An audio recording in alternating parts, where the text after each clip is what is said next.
The pigment short hand course. आज हम देखेंगे स्ट्रेट स्ट्रोक्स के बारे में। जैसे कि लास्ट 2 वीडियोस में मैंने आपको कॉन्सोनेंट्स और वॉवेल्स के बारे में बताया था, उसी तरीके से अब कॉन्सोनेंट्स को हम डिवाइड करेंगे 3 टाइप्स के स्ट्रोक्स में। फर्स्ट होता है स्ट्रेट, सेकंड होता है कर्व और थर्ड होता है हॉरिजॉन्टल। तो सबसे पहले हम देख लेते हैं हमारे स्ट्रेट स्ट्रोक्स के बारे में। तो किसी किसी को कॉन्सोनेंट्स याद नहीं हुए होंगे तो उनको याद करने का तरीका भी इजीली मिल जाएगा और बनाने का तरीका भी। तो हम इस फिगर की हेल्प से जानेंगे हमारे स्ट्रेट स्ट्रोक्स के बारे में। ठीक है, तो ये जो हमारी स्ट्रेट लाइन है, ये आपको याद होगा हम बनाते थे टी और डी, और हमारी जो ये लाइन है इसमें बनता था हमारा पी और बी, और इस लाइन पे हमारा बनता था जे और जे। और ये जो हॉरिजॉन्टल लाइन है ये हमारी बनती थी के या गे। जी को हम गे पढ़ेंगे। इसमें एक हॉरिजॉन्टल भी इंक्लूड हो गया है, वो भी हम इसी के साथ ही देख लेते हैं। अब हम इसको बनाते हुए चलते हैं। फर्स्ट हम बनाएंगे हमारा पी। पी आपको याद होना चाहिए, मैंने बताया था लाइट बनता है। सेकंड बनता है हमारा बी। बी सेम पी की तरह बट डार्क।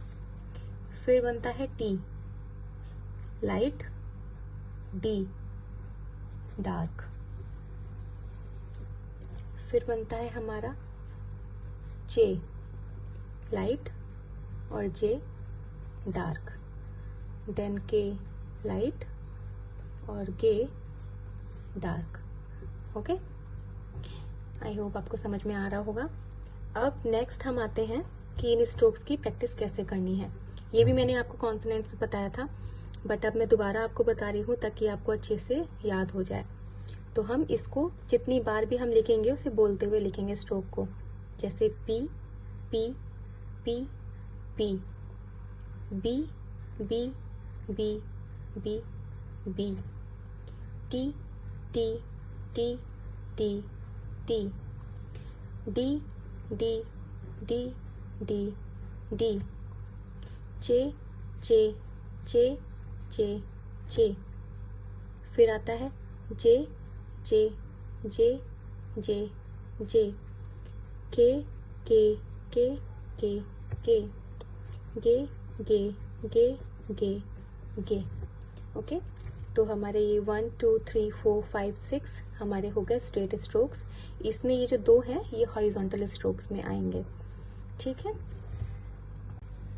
ओके। तो अब जब कभी भी आप स्ट्रेट स्ट्रोक्स के बारे में भूल जाएंगे तो आप इस फिगर को याद रखेंगे। ये आपको हेल्प करेगा आपके सभी स्ट्रोक्स की डायरेक्शन को याद करने के लिए। और साथ ही साथ डायरेक्शन आप याद रखिएगा, बी बनता है इस डायरेक्शन में, बी बनता है इस डायरेक्शन में, और हमारा टी स्ट्रेट स्ट्रेट, देन जे जे के एंड गे। ठीक है, तो आज हमारा हो चुका है स्ट्रेट स्ट्रोक्स, और मिलते हैं नेक्स्ट पार्ट में कर्व स्ट्रोक के साथ। तब तक के लिए आप इन्हें प्रैक्टिस कीजिए। So thanks for watching, bye bye.